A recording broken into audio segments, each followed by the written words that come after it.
No, du-te mă, de ce ăla mă, moi mă. Nu-i fain. Deci ce omul ăla, bă, cu ochii negri, bă. Bă, să-mi bag piciorul și m-am speriat în ceva deci... Ce-o Da. E ursul de pe pat, serios. Bă. De ce nu-i ursul de pe nocivanu.ro măcar? Bă, să toți pe tine! Nu, la ușă. Bă, ce m-a spart capul, no. A, cred că trebuia să mă duc la ușă. Cred că ai murit. Cheia. Hopa! No, Vreau să ieși eu de aici. Ne inundăm. Hai de... Eu nu l-am văzut. Dacă tăcea, eu cred că nu-l vedeam. Bă, am văzut mâinile, erau... Deci mâinile... De ce dispare și apare?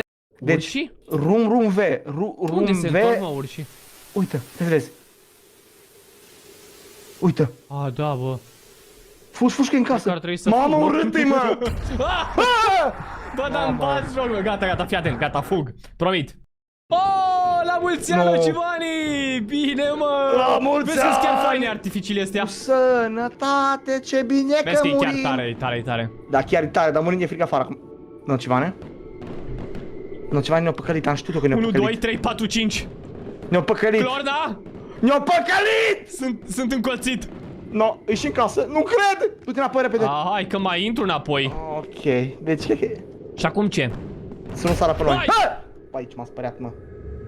N-ai fain? Salut. No, Moș Crăciun, malefic.